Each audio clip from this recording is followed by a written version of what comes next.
Breaking news mga kababayan, Hamas leader na si Ismail Haniyeh kumpirmadong napatay sa isinagawang pag-atake sa kanyang headquarters sa Tehran, Iran. Nito lamang umaga ngayong araw, July 31, 2024. Ang pamunuan ng militanteng grupo ibinibintang sa Israel ang pagkamatay ng kanilang pinuno. Ano kaya magiging implikasyon ng pagkasawi ng Hamas chief sa mas lalo pang lumalalang kaguluhan sa gitnang silangan? Totoo nga kaya na may kinalaman ng Israel sa pagkasawi ni Ismail Haniyeh? Ako po si Roy Zen, welcome sa Kian Thoughts. Kung hilig mo ang mga ganitong videos, mag-like at mag-subscribe para lagi kang updated sa mga susunod na upload.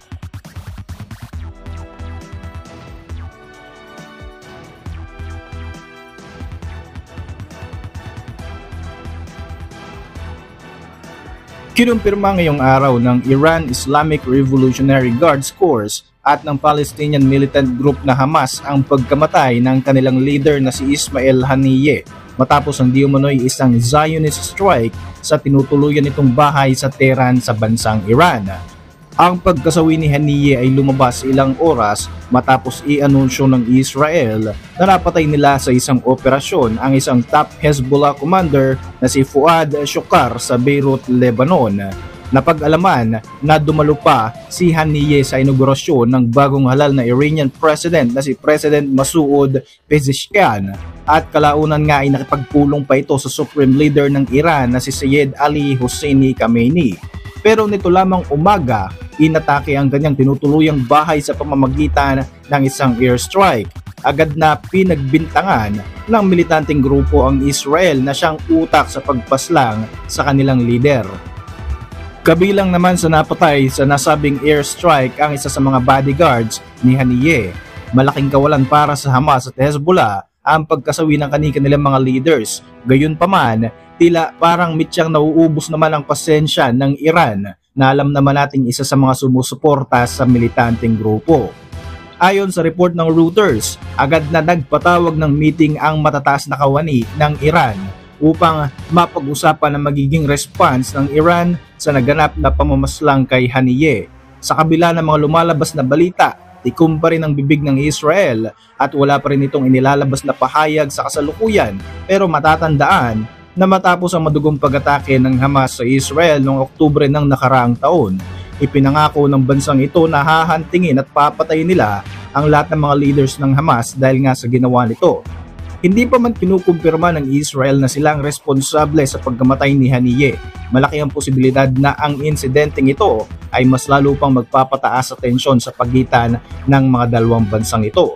Si Haniyeh na nakabase noon sa Qatar ang naging mukha ng Palestinian group para sa international diplomacy sa nagaganap nga na digmaan sa pagitan ng Hamas at Israel na nagugat sa pag-atake ng militanteng grupo sa mga sibilyan na Israeli.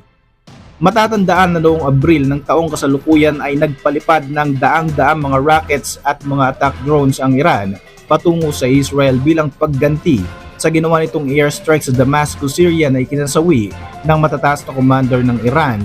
Sa ngayon, inaasahan na mas magiging masalimutan mga susunod na mangyayari at malaki ang tsansa na mauwi pa nga ito sa isang all-out war sa pagitan ng Iran at Israel, sa kabila ng nagaganap na mga kaguluhan sa Gaza at sa Lebanon. Agad namang kinundina ng Russia at Turkey ang naging pagpaslang kay Ismail Haniyeh at sinabing isa itong unacceptable political killing. Maging ang Palestinian President na si Mahmoud Abbas ay hindi rin nagustuhan ang pangyayaring ito at sinabing isang kaduwagan ang ginawang pag-atake sa Hamas chief. Ayon naman sa Turkey, ang pagsasagawa ng ganitong pag-atake ng Israel ay patunay lamang na di umano'y walang intensyon ang gobyerno ni Netanyahu na magkaroon ng tunay na kapayapaan. Sinabi naman ni US Defense Secretary Lloyd Austin, susubukang pahupain ng Amerika ang sitwasyon na ito pero iginigit nila na handa nilang ipagtanggol ang Israel sakaling magkaroon ng mga pag-atake sa kaalyado nilang bansa. Para sa inyong mga reaksyon, mag-iwan lang ng komento sa ibaba ng video na ito. At para manatiling updated sa ating mga susunod na upload, siguruhin mag-subscribe. I-like mo na rin ang ating mga videos bilang suporta. Muli, ako po si Roy Z at maraming salamat sa patuloy na pagsubaybay sa ating channel.